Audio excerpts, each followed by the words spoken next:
Hi, I'm Timea Presley. Thank you for joining me today.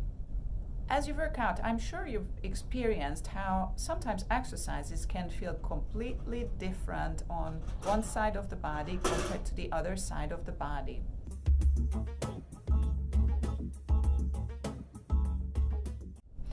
For example, when you press against resistance of the reformer with one leg, it feels stronger than the other leg.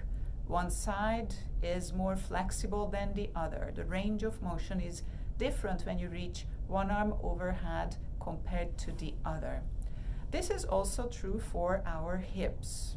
Our hips can have a different range of motion, and sometimes the hip socket can even be shaped differently on one side compared to the other, almost as if two people were combined into one in one body.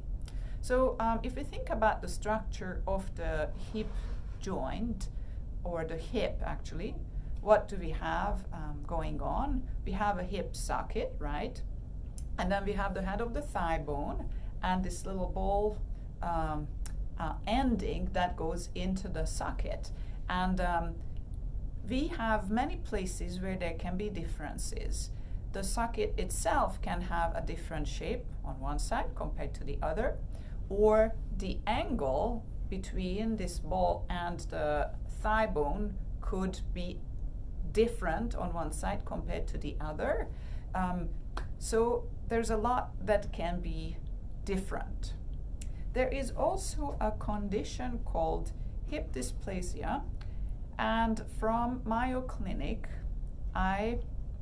I'm reading that hip dysplasia is the medical term for a hip socket that doesn't fully cover the ball portion of the upper thigh bone.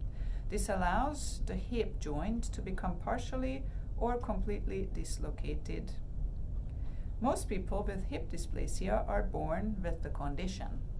So hip dysplasia is really just a medical term for describing when the hip socket is not deep enough and doesn't support the head of the thigh bone well enough. But to go back to the original question, yes, our joints in the two sides of the body can be shaped, formed differently. And we will notice it in the range of motion as we observe the range of motion in those joints between the left and right sides. And what happens when the range of motion is different in one side compared to the other is some other changes start to occur in the body. For example, you notice that your gait, if we are talking about a hip joint, is a little bit different on one side.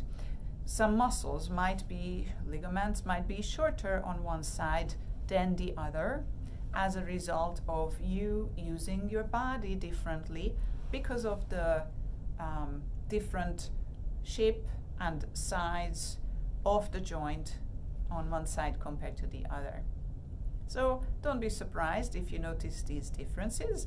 Most people have some minor differences between the left and right sides, and the solution or the answer a lot of times is to scan through your body, notice the differences, and as long as it's not a pathologically large difference where you need a medical attention, physical therapists or other kind of treatments, with a structured mindful movement method like Pilates, you're able to keep the body as well aligned throughout your life as possible.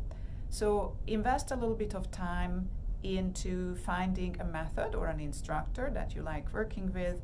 If you would like to try working with me on Zoom, contact me through my website presleypilates.com. Thank you very much. I hope that this information was helpful. I look forward to seeing you next time.